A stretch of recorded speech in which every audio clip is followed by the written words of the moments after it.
তো আমার ঘেমে নিয়ে ভিড়ের মধ্যে কি অবস্থা। জগন্নাথ দেবের বাড়ি থেকে যাত্রা শুরু করে দিয়েছে। তো আমরা এরকমই ভিড়ের ঠেলা খেতে খেতে একদম রথের সামনে চলে যাই। জগন্নাথ দেব চলে এলে এখানে ঢোকাও যাবে না। কি ভাই রে ভাই, এটা কি ভিড়! আর সে রথ দেখতে এসে পাঁপড় ভাজা না খেলে নাকি ঠাকুর পাপ দেয়।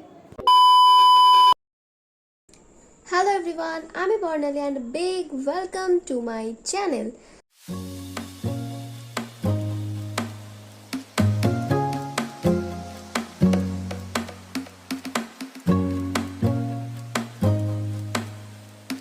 তো 7th of জুলাই ছিল রথযাত্রা, আর আমরা রথযাত্রায় গেছিলাম শ্রীরামপুর মাহেশে। তো মাহেশের রথ নিয়েই আজকে টোটাল ভিডিওটা হতে চলেছে। তো তোমরা যারা ইন্টারেস্টেড তারা পুরো ভিডিওটা দেখতে থাকো। আর কি ভাবছো এরকমভাবে আমি মাহেশ গেছি? একদমই না। আমি মাহেশ যথেষ্ট সেজে গুজে ভদ্রভাবে গেছিলাম, বাট আমার কোনো রকম ইন্ট্রো নেওয়া হয়নি, মানে এতটাই তাড়াহুড়োর মধ্যে ছিলাম, তো তাই কোনো রকম ইন্ট্রো নেওয়া হয়নি। তাই এখন বাড়ি এসে যখন এডিট করতে বসছি তখন দেখছি আমার ইন্ট্রো নেওয়া নেই। তাই এখন আমি আবার একটুখানি ইন্ট্রো নিলাম, দেন আমি পুরো ভিডিওটা তোমাদের সাথে শেয়ার করছি। আর এই ইন্ট্রো না নেওয়ার জন্য একটু মার্সি করাই যেতে পারে, তাই তো। চলো ভিডিওটা স্টার্ট করছি, দেখতে থাকো। তো অ্যাট ফার্স্ট তোমাদের বলে দিই যে মাহেশ আসতে গেলে কিভাবে আসতে হবে। বেসিক্যালি মাহেশ জায়গাটা শ্রীরামপুর অ্যান্ড রিষড়ার মাঝামাঝি। যেহেতু রথের দিন যাচ্ছি, তো শ্রীরামপুর দিয়ে যেতে হলে প্রচুর ভিড় হতো, তাই আমরা রিষড়ায় নেমেছিলাম। আর প্ল্যাটফর্ম থেকে নামলেই দেখা যাবে অটো স্ট্যান্ড বা টোটো স্ট্যান্ড, আর সেখান থেকে অটো বা টোটোতে করে তোমরা পৌঁছে যেতে পারবে মাহেশ। তো আমরা যাচ্ছিলাম অটো করে, আর আজকে রথ বলে রাস্তায় প্রচুর জ্যাম ছিল। আর অটো বা টোটো তোমাদের নামাবে জগন্নাথের বাড়ির সামনে। তো আমরা এখানে এসে দেখলাম রথ কিন্তু অলরেডি জগন্নাথ দেবের বাড়ি থেকে যাত্রা শুরু করে দিয়েছে। আর মাহেশের রথ ছাড়াও কিন্তু রাস্তাঘাটে দেখা যাচ্ছিল আরো ছোট ছোট অনেক রথ। আর রথের সামনে যেতেই কিন্তু দেখলাম প্রচুর ভিড়, মানে জাস্ট দাঁড়ানোর জায়গা ছিল না, এতটাই ভিড় ছিল। তো আমরা এরকমই ভিড়ের ঠেলা খেতে খেতে একদম রথের সামনে চলে যাই। এখন যে জায়গাটা দেখছো না, এটা রথের পেছন দিক। তো ফাইনালি ভিড়ের ধাক্কা খেয়ে আমরা চলে এসেছি রথের সামনে। আর রথের সামনেটা দেখো কত লোকের সমাগম। আমি জানি যে আমি অনেক দূর থেকে ভিডিও করছি, বাট যদি তোমরা একটু ভালোভাবে নোটিস করো, তোমরা কিন্তু একদম টপে জগন্নাথ দেবকে দেখতে পাবে। তোমরা কি ভাবছো এখানে দাঁড়িয়ে আমি শান্তিভাবে ঠাকুর দর্শন করছিলাম? একদমই না। এত দূরে দাঁড়িয়েও কিন্তু ভিড়ের ঠেলা খেতে হচ্ছে কন্টিনিউয়াস। আর এত ভিড়ের জন্যই না রথের মাসির বাড়ি যেতেও অনেকটা লেট হয়ে গেছে। আর এখন দেখো আমার ঘেমে নিয়ে ভিড়ের মধ্যে কি অবস্থা। তো আমরা তো দাঁড়িয়েই ছিলাম, আর একটু একটু করে এগোচ্ছিল।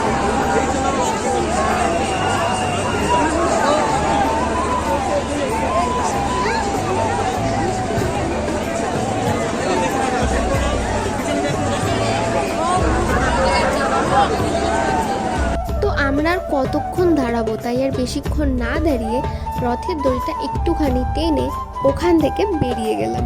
আর চলে গেলাম জগন্নাথের মাসির বাড়ি। এই মাসির বাড়িতে এই জগন্নাথ দেব এখন 7 দিন থাকবে, আর 7 দিন বাদে উল্টো রথের দিন আবার নিজের বাড়িতে ফিরে যাবে। এখন জগন্নাথ দেব আসেননি বলে এই মন্দিরটায় তাও ঢোকা গেল। জগন্নাথ দেব চলে এলে এখানে ঢোকাও যাবে না। তো আমরা এই মন্দিরটা একটু ঘুরে নিলাম, এবার বেরিয়ে আমরা খেলাম পাঁপড় ভাজা। আজকের দিনে ম্যান্ডেটারি খাবার হলো পাঁপড় ভাজা।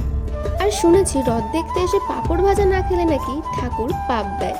তো পাঁপড় ভাজা খাওয়া তো হলো, এবার রথ দেখতে এসে মেলায় না ঘুরলে হয়।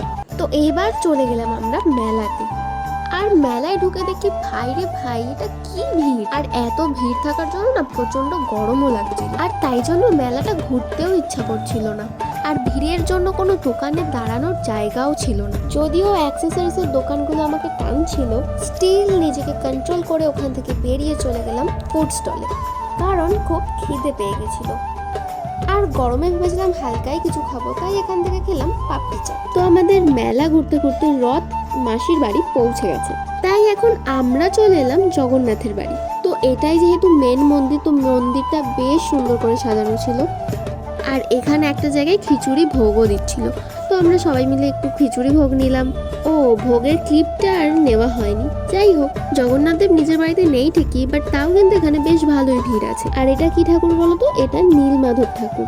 এনার ব্যাপারে আমি সেরকম তথ্য জানি না, শুধুমাত্র নামটাই জানতাম, তাই সেটুকুই শেয়ার করলাম। তো এরপর আমাদের বাড়ি ফেরার টাইম হয়ে গেছে, আর লাস্টলি আমরা কিনে নিলাম জিলিপি আর জিলিপি খেতে খেতেই আমরা বাড়ির পথে রওনা দিলাম। তো এইভাবে আমরা রথের দিন সারা সন্ধ্যেটা কাটালাম। ও তোমাদের সাথে এটাই শেয়ার করা হয়নি যে আজকে আমার পার্টনার কে ছিল। আমার পার্টনার ছিল আমার মা আর বাবা। তো এবার রথের কয়েকটা স্টিল ফটো দেখে নাও। আর এই রথের হাইট 50 ফুট আর মাহেশের রথ 628 বছরের পুরনো। তো বুঝতেই পারছো সারা ভারতের মধ্যে পুরীর পরেই কিন্তু আমাদের এই মাহেশের রথ। তো এই জাস্ট বাড়ি ফিরলাম আর চোখ মুখের অবস্থা দেখে তো বুঝতেই পারছো কতটা টায়ার্ড। তো আজকের ভিডিওটা কেমন লাগলো সেটা অবশ্যই কমেন্টসে জানিও।